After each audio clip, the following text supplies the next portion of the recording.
Welcome, beautiful soul. I'm Georgiana. I'm so glad you're here. This is the Radiant Woman podcast, where we explore what it really means to live, love, and lead from your center as a woman. Today's episode is about something most of us were never thought. That there is a third way of being a woman, and it transforms everything, because we are not here to live as victims. We are not here to fight our way through life either. We are here to embody the power, the softness, the depth and radiance of the feminine energy, the feminine essence, in a way that is both strong and irresistibly inviting. Let's talk about what that really means. There are two old roles that drain us and damage our love relationships. Two old, we can call them strategies or mentalities. Most women have learned one of these two strategies. One is the needy woman, always giving, always waiting, always being afraid to be alone, making efforts in the relationship, somehow begging for love. She gives her power away in this manner, in the hope of being chosen, being loved, being cherished, being taken care of. And then the other strategy that women use, that comes out of a certain imbalance of the feminine energies, is the quarreling, controlling woman. Tired of being hurt, so she closes off. She builds walls instead of boundaries that are healthy, and she defends instead of connects. Sounds familiar? Can you recognize yourself in one of these two strategies that most of the time we use them subconsciously, unconsciously? Neither of these are who we really are. They are coping mechanisms, responses to not knowing our worth and not understanding this polarity, the play between the feminine energy and the masculine energy, and how they can attract each other, complement each other, and to work in a very harmonious way together instead of trying to chase or to control. But let me tell you something powerful. You were never meant to beg for love.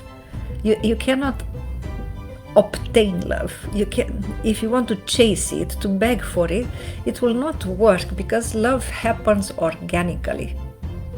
And you are never meant to harden just to protect your heart either. So, except these two strategies that most of the women use, there is a third way. And it's not about trying harder, it's not about playing harder, it's about coming home to yourself, centering yourself, coming into contact with your own unique soul. The empowered woman does not chase. She doesn't play games. She doesn't manipulate. She doesn't perform. She doesn't do anything to please, to be loved. Why? Because she knows this one secret truth. When you embody your feminine essence, you become magnetic. Such a woman doesn't need to prove anything. She just is.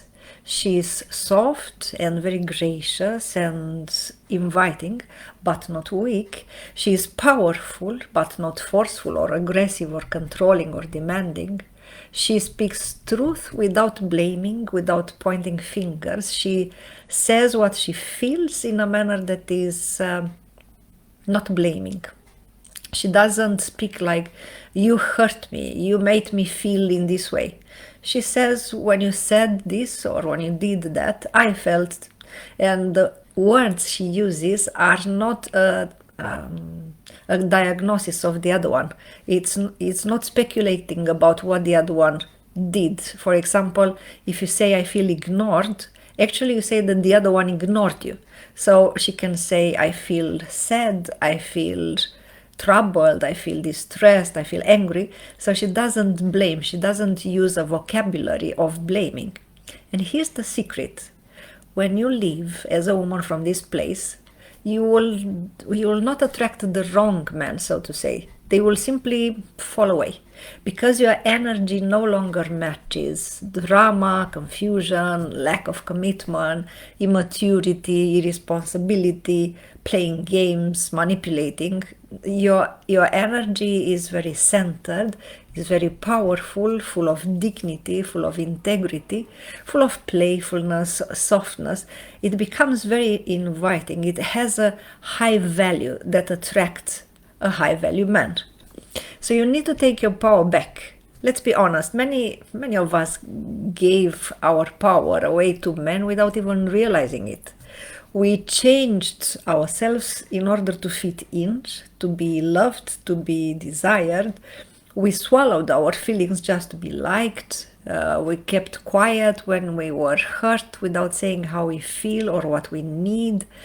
We put our needs last and called it love, which is not. True love never asks you to abandon yourself. True love will never hurt you. True love will never make you suffer. True love will never humiliate you. True love will never reject a part of you. So taking back your power doesn't mean pushing men away. Not at all. It means no longer making them your source of worth, your main stake, your life's goal. It's remembering that you are already whole, your love is valuable, you are worth of loving just because you exist, and your presence is a gift, not your performance. So you don't have to make extreme efforts and not being authentic just in the hope that maybe the man will love you more or will love you in a way that you experience it as love, or the man will fulfill all your needs. So let's see how this empowered feminine energy in a high value woman, the third way of being a woman, how it is embodied daily, how she lives. So let's ground it in the real life. Here's what the empowered feminine woman does differently. She lives with presence. She doesn't rush, she doesn't chase. Her calmness, her centeredness, her self-awareness, her inner power is magnetic. She speaks from the heart, not from fear, not from blame, not from any disharmonious, unbalanced inner place. She speaks from truth. She prioritizes her energy. She knows her state is sacred. She rests, she nourishes herself, she takes care of herself. She is the focus of her life, not somebody outside of her. And this is not something selfish. You may argue that, but if she focuses only on herself, this is selfish. No, she focuses on what is real and truth in herself. So she stays balanced. She maintains her harmony. She maintains her sense of value, of self-worth. She lets men rise to meet her. She doesn't lower herself to be loved. So this is very important to keep in mind. So here's what's beautiful. When you embody this third way of being a woman, self-aware, centered, powerful, but also soft, tender, loving, aware of her own true value without becoming arrogant or in any negative manner, then you don't need to find the right man. You simply create the space around you. You have this magnetic feminine energy, so you create the space for him to find you. Because real men, they feel energy. What makes them fall in love with the woman is how the woman makes them feel.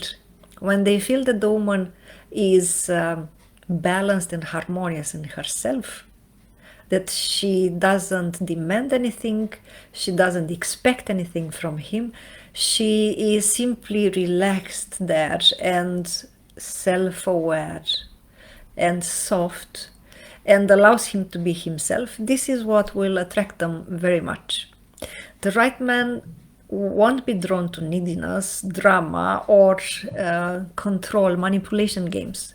He will be drawn to your grounded power, to your softness, to your clarity, your radiance. So you don't need to chase. You don't need to play it cool, play games, manipulate, use strategies. What you need to do is become aware what it means really, feminine energy, what it means to embody the feminine essence. So you just need to be deeply, fully you. That is the feminine way. It's not passive, it's magnetic, it's not hard, it's irresistible. Beautiful soul, this third way is not a performance, it's a homecoming. It's the place where you stop shrinking, stop proving, stop hardening, and start remembering who you've always been before you enter the relationship with the man, who you truly aren't. This kind of woman feels deeply, loves fiercely, stands tall, and radiates that kind of energy that changes, illuminates everything around her. This is your time to rise, not by force, but by essence, by connecting yourself to your feminine essence. Because you don't need to be more to be worthy. You just need to be you. And if this spoke to you, share this episode with a soul sister, tag her, remind her of her own radiance, and remember, you're not too much, you're not too emotional, you're a woman. And that's your greatest power. Until next time, be soft, be grounded, be radiantly you.